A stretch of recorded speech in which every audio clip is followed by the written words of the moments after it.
Assalamualaikum warahmatullahi wabarakatuh. Halo teman-teman, perkenalkan nama saya adalah Fauziah dengan NIM 2103859 kelas 1D PGSD. Saya membuat video ini untuk memenuhi tugas ujian tengah semester Psikologi Pendidikan dan Bimbingan. Psikologi pendidikan merupakan studi yang mempelajari perilaku manusia, cara berpikir manusia, dan tingkah laku manusia. Psikologi pendidikan berasal dari bahasa Yunani yang memiliki arti yaitu ilmu, sedangkan secara harfiah, psikologi pendidikan merupakan ilmu jiwa. Ruang lingkupnya yaitu antara guru dan murid di dalam sekolah.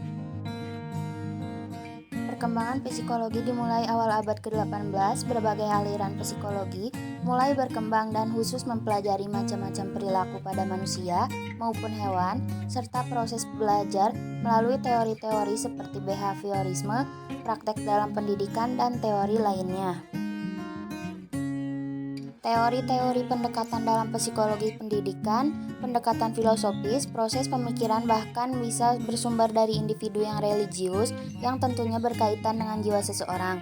Pendekatan antroposentris, kepekaan sosial berarti kemampuan untuk menyesuaikan tingkah laku dan pandangan orang lain. Pendekatan fungsionalis, penyesuaian diri sebagai proses untuk menyesuaikan antara diri dan lingkungan.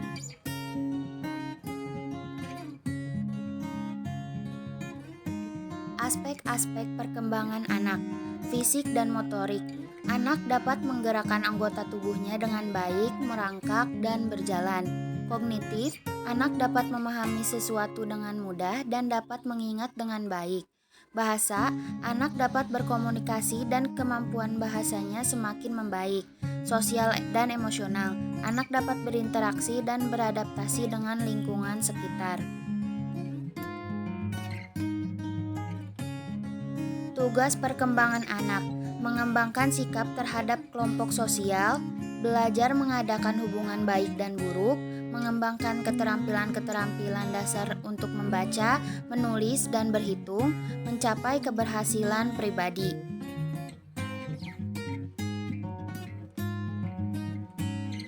Definisi belajar. Belajar merupakan proses untuk mendapatkan dan memperluas ilmu pengetahuan.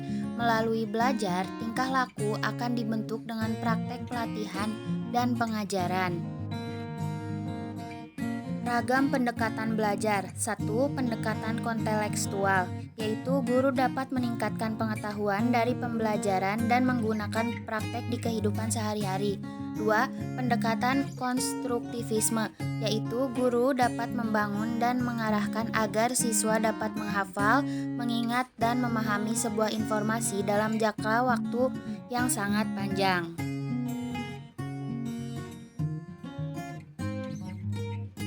Pendekatan konsep, yaitu metode pembelajaran pemahaman konsep yang ada di dalam materi agar siswa dapat memahami dan menguasai materi. Yang keempat, pendekatan proses, yaitu metode pembelajaran untuk meningkatkan keterampilan proses siswa dalam menganalisis, perencanaan, komunikasi, dan mengamati. Jadi, pendekatan pembelajaran sangat diperlukan untuk mempelajari keterampilan dan pengetahuan dan saling berkaitan satu sama lain.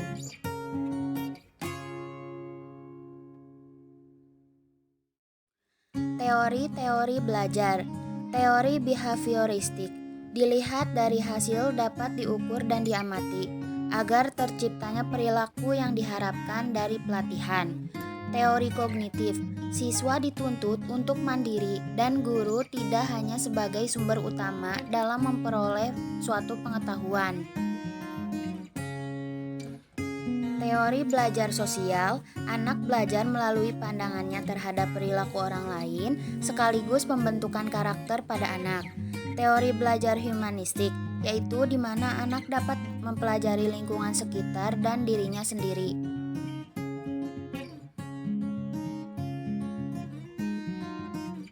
Teori konstruktif, siswa akan diberi ruang untuk membuat ide atau gagasan menggunakan bahasanya sendiri. Teori Gestalt. Konsep ini tak hanya diaplikasikan dalam proses belajar mengajar antara guru dan murid, tetapi juga biasa dimanfaatkan dalam proses desain.